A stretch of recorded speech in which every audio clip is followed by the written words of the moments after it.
কাল বাংলাদেশ নিউজিল্যান্ড প্রথম টি-20 বিশ্বকাপ দল তৈরির কাজ শুরু করতে চান অধিনায়ক। ব্যাক টু ব্যাক সিরিজগুলো আছে, তো এটা একটা পজিটিভ সাইন যে আমরা একবার খেললে পরের সিরিজটাও আমাদের জন্য একটু হলেও তুলনামূলকভাবে ইজি হয়ে যাবে। 4 মে শুরু হচ্ছে ঢাকা প্রিমিয়ার লিগ, 6 ভেন্যু চূড়ান্ত, থাকছে রিজার্ভ ডে। জাতীয় দলের হেড কোচের সংক্ষিপ্ত তালিকায় 26 জন, একমাত্র দেশি জুলফিকার মাহমুদ। লিগে বিদেশি কমানোর দাবিতে ফেডারেশনে ফুটবলাররা। প্রথমবার দল গড়েই ইতিহাস নারী জাতীয় দলের, হংকংকে হারিয়ে নিশ্চিত এশিয়ান গেমস।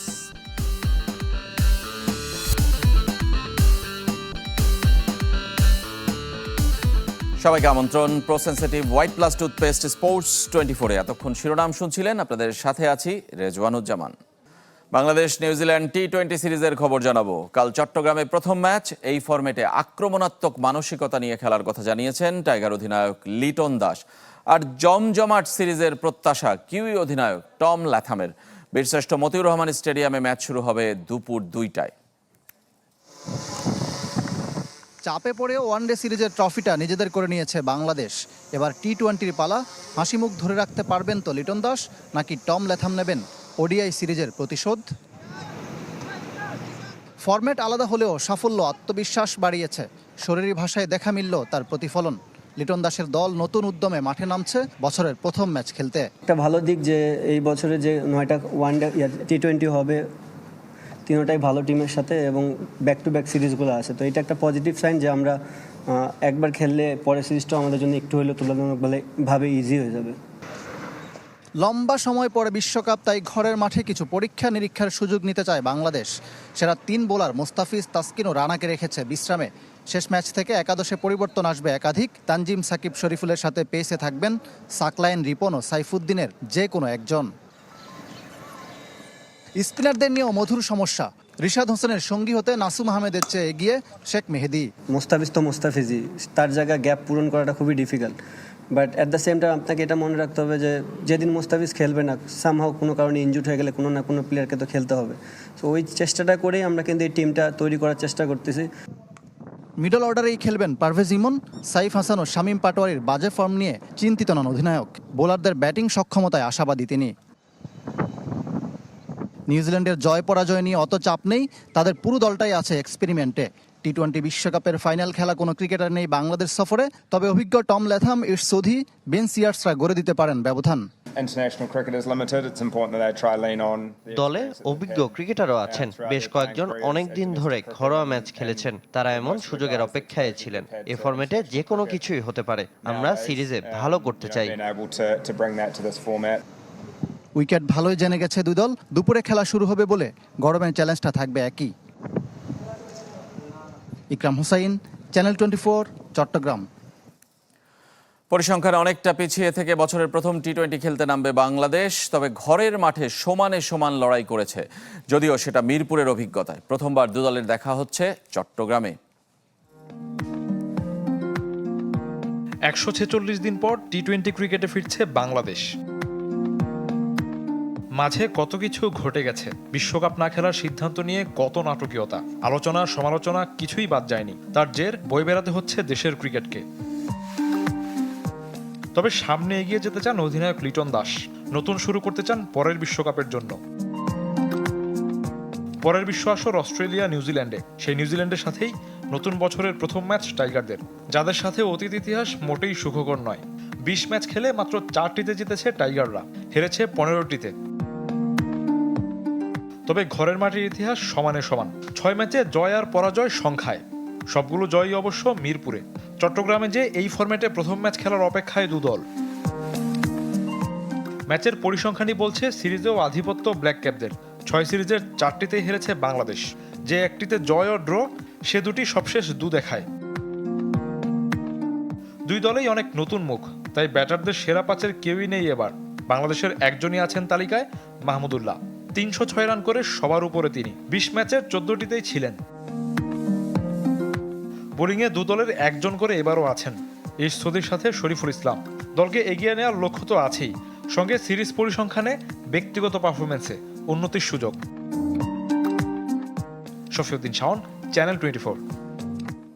ফুটবলের খবর জানাবো। জাতীয় দলের হেড কোচের জন্য ২৬ জনের সংক্ষিপ্ত তালিকা করেছে ফুটবল ফেডারেশন। ৩০ এপ্রিল পর্যন্ত নতুন কোনো হাই প্রোফাইল কোচের সিভি না পেলে এই তালিকায় জমা দেওয়া হবে সভাপতির কাছে। সংক্ষিপ্ত তালিকায় আছেন বাংলাদেশের জুলফিকার মাহমুদ মিন্টু। এদিকে 10 জনের গোলরক্ষক কোচের শর্ট লিস্টে আছেন নুরুজ্জামান নয়ন। সিবি এখনো কিন্তু চলমান, 30 তারিখ পর্যন্ত সিবি আসবে আরও কোচের। আমরা এই পর্যন্ত যা পেয়েছি তার ভিতরে আমরা মোটামুটি 26 জনের একটা পর্যায়ে দেখে আসছি আর কি। আরও আমরা দেখব, নতুন সিবি পড়ছে, আরও একটু দেখব, দেখার পরে ফাইনালি করবো আর কি। টোটাল কোচিং প্যানেলটাই সাজাচ্ছেন উনি, গোলকিপিং কোচের বিষয়ে, তারপরে আপনার হেড কোচ, ফিজিও, সবগুলোই সুন্দরভাবে সাজাবেন। যে উনি সবসময় আমাদের পরামর্শ দিচ্ছেন, কথা বলছেন যে কিভাবে কোচিং প্যানেলটা আগামীতে হবে। তো এই সব বিষয় নিয়ে সবসময় আমাদের সাথে কথা হচ্ছে। পেশাদার ফুটবল লিগে বিদেশি ফুটবলার কমানোর দাবিতে এবার ফেডারেশনের সঙ্গে বৈঠক করেছে ফুটবলাররা। বিদেশি 2 আর সাফ অঞ্চল থেকে 2 জন একাদশে খেলার সুযোগ দেওয়ার দাবি তাদের। বর্তমানে 3 বিদেশি এবং সাফ অঞ্চলের 5 জন খেলতে পারেন একাদশে। এখানে আমরা একজন প্রতিনিধি। ফুটবল খেলোয়াড় কল্যাণ সমিতির ব্যানারে 6 দফা চিঠির পর এবার ফেডারেশন কর্তাদের মুখোমুখি দেশের পেশাদার ফুটবলাররা। তবে সাংগঠনিকভাবে নয়, ফুটবলার পরিচয়ে বসেছিলেন ফেডারেশন 2 নির্বাহী সদস্য আমিরুল ইসলাম বাবু এবং শাখাত হোসেন ভূঁইয়া শাহিনের সাথে। আগের সব দাবির রূপ নিয়েছে একটিতে। নতুন মৌসুমে একাদশে 2 জন করে সাফ ও বিদেশি ফুটবলার রাখার অনুরোধ জানিয়ে চিঠি দিয়েছেন ফুটবলাররা। চলতি মৌসুমে সাফ 5 আর বিদেশি কোটায় 3 ফুটবলার মাঠে নামাতে পারে ক্লাবগুলো। ওনারা আজকে প্রেক্ষাপটে ওনারা বলছে সাফে 2 জন কোটা আবার 2 জন ফরেনার প্লেয়ার, ঠিক আছে। ওনারা বলছে, ওনারা লিখিত দিয়েছে, আমরা এটা নিয়ে কথা বলছি। যেটা ভালো খারাপ হয় ওনাদের উপর ছেড়ে দিছে আমরা, আপনারা যেটা ভালো মনে করেন দেশের ফুটবলের জন্য, কিন্তু আমাদের এইটা আবেদন। আমরা একই পরিবারের মানুষ, আমরা একই পরিবারে থাকি, আমাদেরটাও তাদের দেখতে হবে, তাদেরটাও আমাদেরকে দেখতে হবে। রোববার আবাহনী, মোহামেডান, ফর্টিজ, রহমতগঞ্জ সহ বিভিন্ন ক্লাবের ফুটবলাররা ফেডারেশন কর্তাদের সাথে বসলেও পারিশ্রমিক বা অন্য ইস্যুতে আলাপ হয়নি। এএফসি ও ফিফা কংগ্রেস শেষে ফেডারেশন সভাপতি তাবিত আওয়াল কানাডা থেকে আগামী মাসে দেশে ফেরার পর তার কাছে আলোচনার বিষয়বস্তু তুলে ধরবেন বাহুপে কর্তারা। যেহেতু উনি নাই, উনি ফিফার কংগ্রেসে আপনারা জানেন বাইরে আছে, দেশের বাইরে আছে, উনি আসলে ইমার্জেন্সি মিটিংয়ের মাধ্যমে এটা সমাধান করা হবে। আমরা কোনো কিছুর একদমই বাতের পক্ষে না, এটা সম্ভব না, এটা আমরাও জানি। কোনো কিছু এরকমভাবে পসিবল না। জাস্ট একটা জিনিস আছে, আপনারা সুন্দরভাবে এটা কারেকশন করে নেন। যে গঠনমূলক আলাপ আলোচনা হয়েছে এবং সন্তুষ্টমূলক আলাপ আলোচনা হয়েছে। দাবিগুলো নিয়ে কোনো আলটিমেটাম নেই ফুটবলারদের। অভিভাবক সংস্থা হিসেবে বাহুপের উপর ছেড়ে দিয়েছেন চূড়ান্ত সিদ্ধান্তের ভার। অনেক কিছু লোক হবে, একটুবারে সবাই জানবেন। ফয়জুল ইসলাম, চ্যানেল 24, ঢাকা। এশিয়ান বিচ গেমসের নারী কাবাডিতে ব্রোঞ্জ জিতে থামলো বাংলাদেশ। সেমিফাইনালে ভারতের কাছে হেরেছে 50-31 পয়েন্টে। চীনের সানিয়ায় ফাইনালে ওঠার লড়াইয়ে প্রথমার্ধে 22-15 পয়েন্টে পিছিয়ে ছিল বাংলাদেশ। দ্বিতীয়ার্ধে ব্যবধান আরও বড় হয়। গেমসের নিয়ম অনুযায়ী সেমিফাইনালে ওঠায় আগেই ব্রোঞ্জ পদক নিশ্চিত ছিল বাংলাদেশের। 14 বছর পর যা পুনরুদ্ধার করেছে মেয়েরা। 2012 সালে সবশেষ বিচ গেমসের নারী কাবাডিতে ব্রোঞ্জ জিতেছিল বাংলাদেশ। বিশ্বকাপ ফুটবলের আগে ইনজুরির মিছিলে যোগ দিলেন কাই হাভার্টস। আর চোটের কারণে বিশ্বকাপ শেষ এদার মিলিতাওয়ের। এপিএলে নিউ ক্যাসেলের বিপক্ষে ম্যাচে প্রথমার্ধেই চোট পান হাভার্টস। হঠাৎ মাঠে বসে পড়েন তিনি। প্রাথমিক চিকিৎসা শেষে খুঁড়িয়ে খুঁড়িয়ে মাঠ ছাড়েন জার্মান তারকা। চোটের অবস্থা জানা যাবে আগামী কয়েকদিনের মধ্যে মেডিকেল পরীক্ষার পর। সাথে ইতিমধ্যে থাই ইনজুরিতে বিশ্বকাপ শেষ আরেক জার্মান তারকা সার্জ গ্যানাব্রির। বাঁ পায়ের মাংসপেশির ইনজুরির জন্য অস্ত্রোপচার করাতে হবে রিয়াল তারকা মিলিতাওকে। সেরে উঠতে সময় লাগবে কমপক্ষে 4 থেকে 5 মাস। আর উলভসের বিপক্ষে ম্যাচে হাঁটুর লিগামেন্টের ইনজুরি নিয়ে স্ট্রেচারে করে মাঠ ছেড়েছেন ডাচ মিডফিল্ডার জাভি সিমন্স। আবারও ক্রিকেটের খবর জানাবো। পাকিস্তানের বিপক্ষে আগামী মাসের টেস্ট সিরিজের প্রথম ম্যাচের জন্য 15 সদস্যের দল কিছুক্ষণ আগেই ঘোষণা করেছে ক্রিকেট বোর্ড। প্রথমবার দলে ডাক পেয়েছেন তানজিদ হাসান তামিম এবং অমিত হাসান। তাদের মধ্যে তানজিদ 25 প্রথম শ্রেণীর ম্যাচে করেছেন 1792 রান। 23 বছর বয়সী অমিত হাসান ডানহাতি ব্যাটার।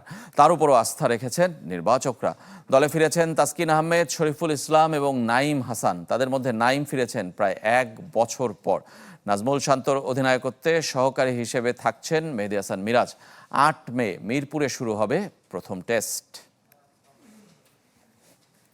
ম্যারাথনে বিশ্ব রেকর্ড গড়েছেন কেনিয়ার সেবাস্তিয়ান সাওয়ে।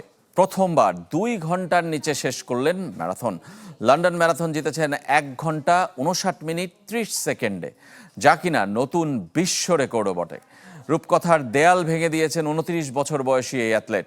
আগের বিশ্ব রেকর্ডটি ছিল 2 ঘন্টা 35 সেকেন্ডের, যা ছিল কেনিয়ার কেলভিন কিপটুমের। সাওয়ে যা ভাঙলেন মাত্র 65 সেকেন্ড কম সময়ে দৌড়ে। লন্ডন ম্যারাথনের দ্বিতীয় হওয়া ইথিওপিয়ার ইয়োমিক কেজেলচাও 2 ঘন্টার নিচে ম্যারাথন শেষ করেছেন। নারীদের বিভাগেও হয়েছে বিশ্ব রেকর্ড। ইথিওপিয়ার টিগোস্ট আসেফা 2 ঘন্টা 15 মিনিট 41 সেকেন্ড সময় নিয়ে হয়েছেন সেরা।